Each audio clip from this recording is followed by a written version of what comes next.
Welcome to the American Nephrology Nurses Association's 50th Anniversary Podcast Series. In this commemorative series, past presidents and other leaders of the American Nephrology Nurses Association will provide a rich history of the association itself and of nephrology nursing as a specialty nursing profession.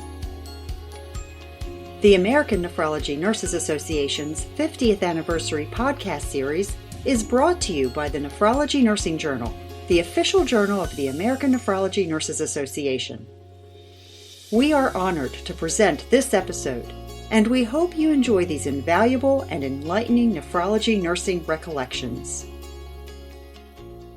Hi, my name is Beth Ulrich. I'm the editor of the Nephrology Nursing Journal and a past president of ANNA. Today it is my honor to interview Karen Robbins, who served as president of ANNA from 1997 to 1998. Karen, I want to thank you for talking with us today about the history of ANA and nephrology nursing. It's my pleasure, Beth, and I want to thank you for doing these interviews to document the oral history of nephrology nursing and ANA. So let's start with the basics. When and how did you become a nephrology nurse? Well, I was intrigued with renal anatomy and especially renal physiology as an undergraduate. I remember caring for a woman in her early 40s who had advanced renal failure with uremic frost, and dialysis wasn't available at the community hospital where I was doing my student rotation. Medicare had not yet started to cover patients with ESRD. The woman died the day after I cared for her, and that always stuck with me. The University of Kentucky, where I did my undergraduate work, did have a dialysis facility in the medical center with 100-liter stainless steel tanks. I remember hearing about a pediatric patient who was on dialysis and needed a transplant. I remember thinking, maybe I could give him one of mine. Well, obviously that went no further, but the thought did cross my mind. Nephrology really piqued my interest as an undergraduate student. So what was your first nephrology nursing job? I accepted a position at a large academic medical center on a med-surg unit that had patients from general surgery, urology, orthopedics, neurosurgery, and the piece de resistance for me was recipients of kidney transplants. It was a wonderful mix of patients, providing great experience for a new graduate with a vast array of needs, but the care of their transplant patients really became my passion. I joined the transplant team a year later as a nurse clinician. I remember carrying around frozen tubes of anti-lymphocyte globulin, or ALG, in my pocket, waiting for them to thaw out, and it was made in our immunology lab from the horse of a technician who was on the transplant team. We administered the ALG via deep intramuscular injections that were extremely painful to the patients and required pre-medication in anticipation for the reactions to this serum, clearly a practice very different from today's standards. Patients were put on 200 milligrams of prednisone a day for injection episode that was tapered by 5 milligrams every other day to a maintenance dose of 60 milligrams a day. Wow. We also bolused patients with a gram of IV Solu-Medrol per day during these rejection episodes that were very common in that area, in addition to all of that prednisone. Not surprisingly, patients were incredibly cushingoid, perhaps had a functioning transplant, but some developed fungal infections such as aspergillosis that were often fatal.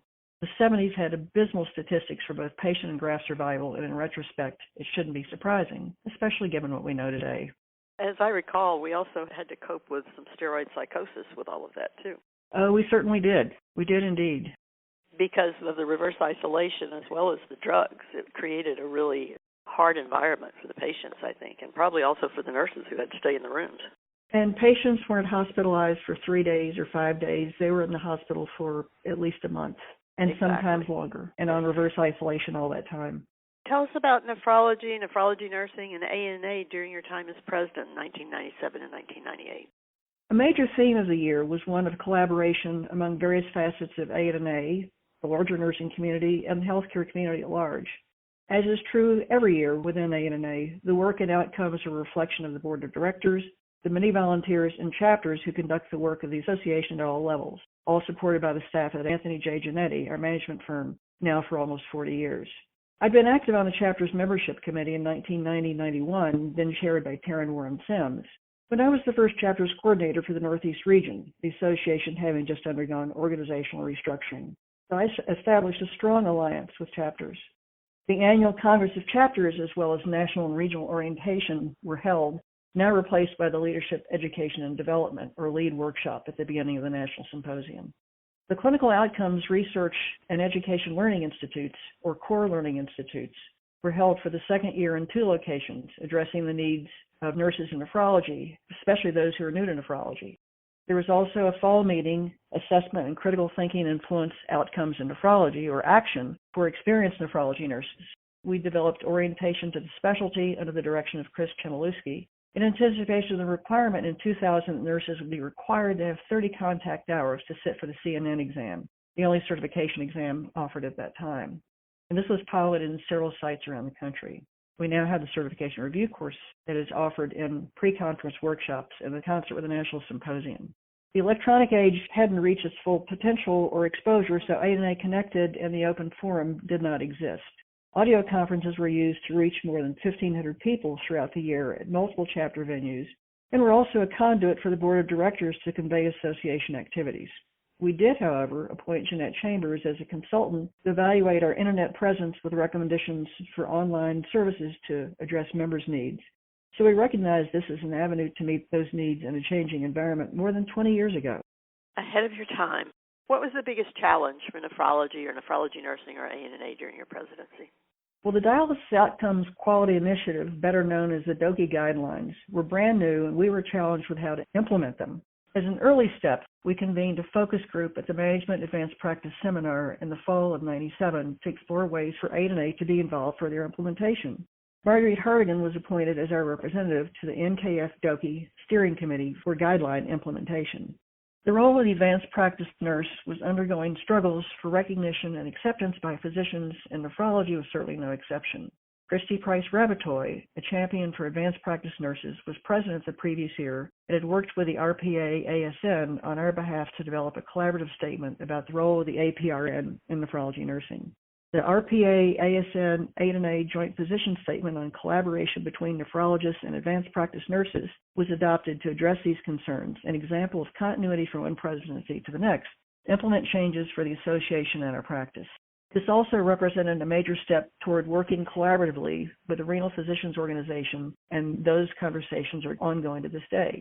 To be clear, this was not the first year of collaborative efforts, but a continuation, and I'd like to think progression of those efforts. In another area of role definition and delineation, further defining the role of patient care technicians in our relationship with their organization, we attempted to further demarcate the role between licensed nurses and unlicensed technicians and attempted to remove possible blurred responsibilities.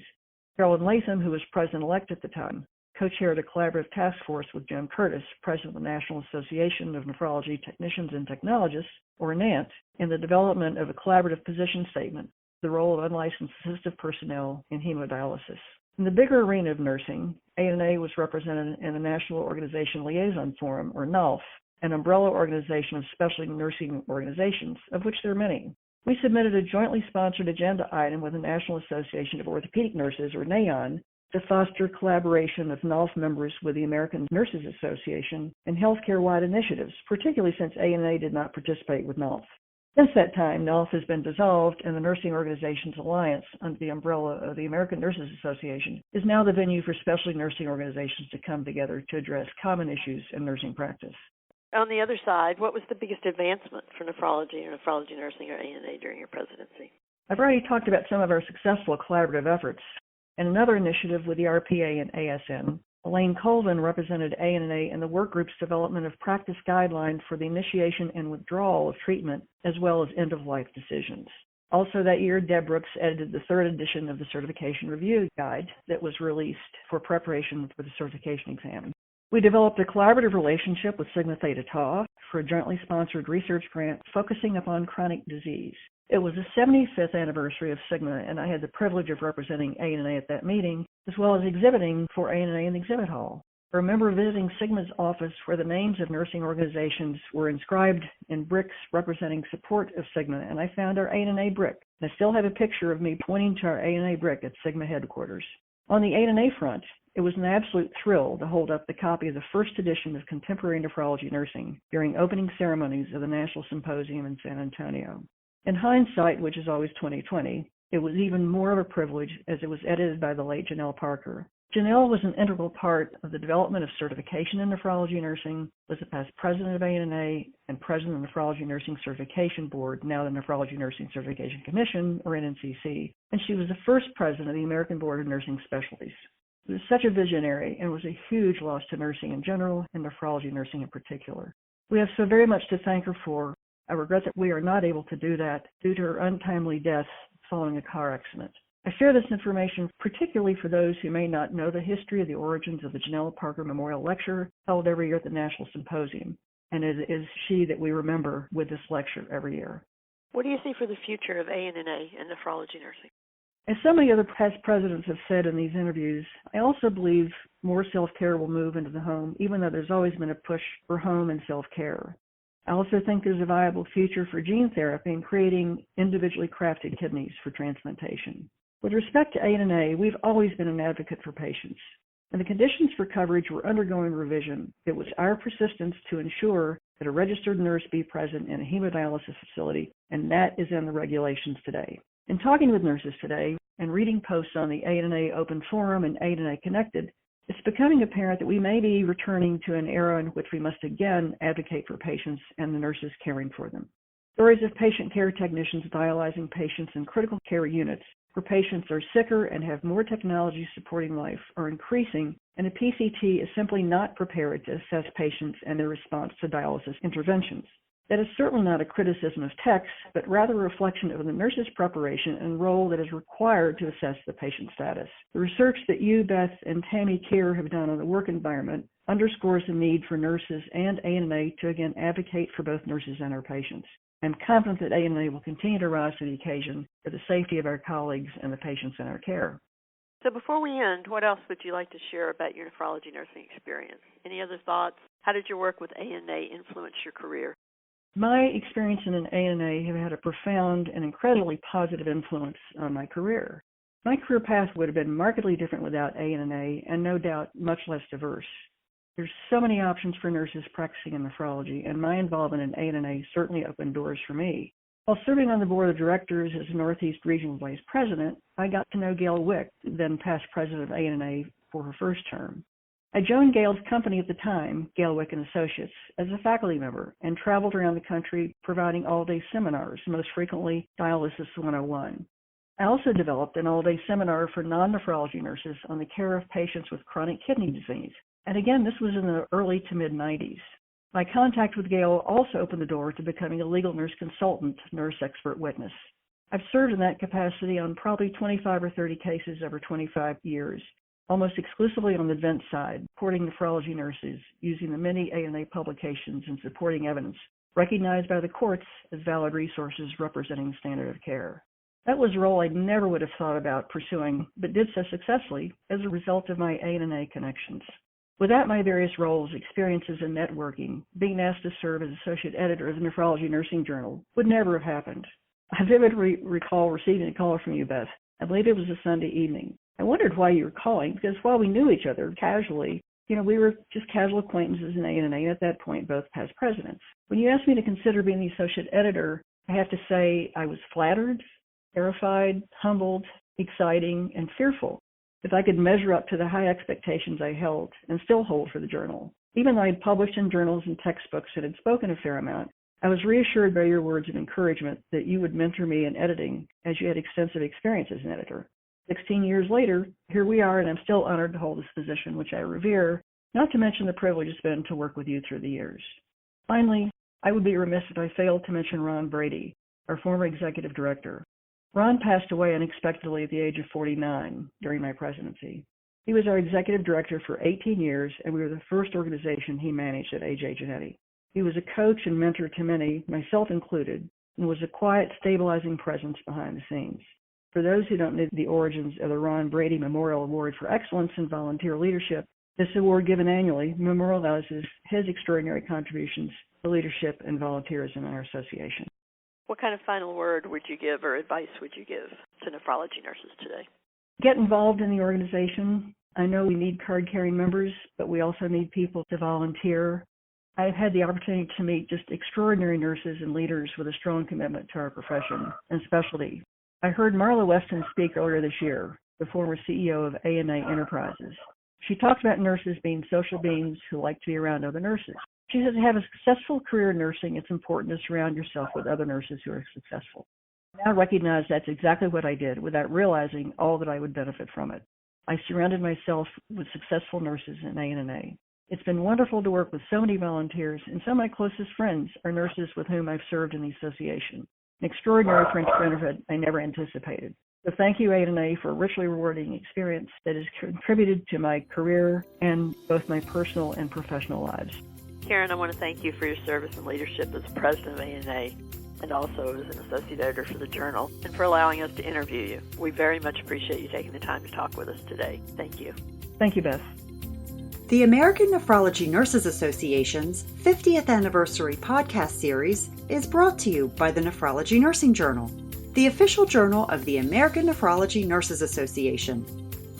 This series is owned and produced by the American Nephrology Nurses Association. All rights reserved. No portion of this podcast may be used without written permission. For archived episodes of this podcast and to learn more about the American Nephrology Nurses Association, visit the association's website at annanurse.org.